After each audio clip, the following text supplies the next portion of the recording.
Images d'archives, on voit rarement leur présence. Et pourtant, il y a 80 ans, lors du débarquement de Provence, la majorité des soldats étaient noirs ou arabes, issus des anciennes colonies françaises. Pourquoi et comment ont-ils été peu à peu éclipsés? Top Info vous propose un petit cours d'histoire.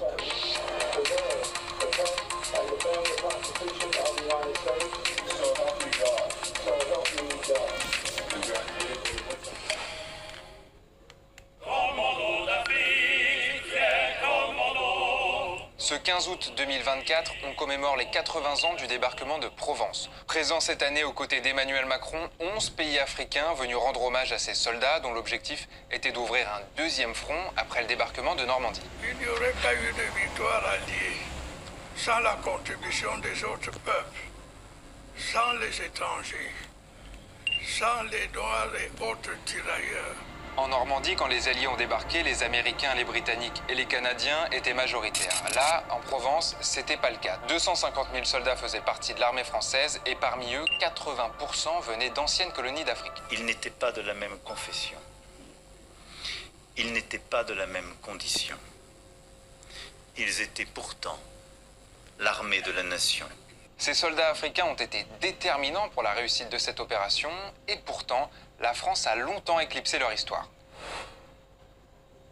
Ce débarquement est un franc succès, mais plutôt que d'être célébrés, ces soldats africains sont peu à peu écartés de l'armée française. Ces combattants sont envoyés à l'arrière, obligés de rendre leurs uniformes et leurs armes. Petit à petit, on va procéder à ce qui s'appelle le blanchiment de l'armée. On va la blanchir, c'est-à-dire qu'on va remplacer les Noirs par des Occidentaux, des Blancs, de métropole. La raison officielle, selon l'armée française, ces soldats africains ne supportent pas l'hiver et le froid.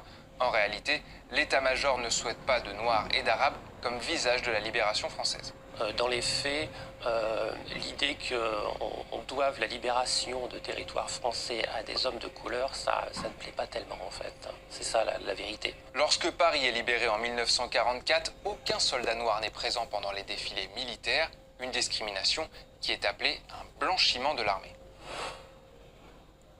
Depuis, un lent travail de mémoire est mené pour se rappeler de ces soldats qui ont permis de libérer la France. Ce tirailleur marocain, presque centenaire, a été décoré de la Légion d'honneur. Bien sûr, je suis très content. On a donné notre sang pour la France, pour sauver la France. Il a fallu attendre 2006, 62 ans après le débarquement, pour que ce sujet touche enfin le grand public grâce à un film, Indigène. Toute la France nous regardera et se rappellera. Ce film a même permis de faire revaloriser les pensions de ces anciens combattants. À l'époque, ils touchaient seulement 30 € par semestre de l'État. Depuis 2006, ils ont les mêmes droits que les soldats métropolitains. Beaucoup de fierté. Et quand j'ai entendu le Premier ministre tout à l'heure, je n'ai pas pu tenir mes larmes.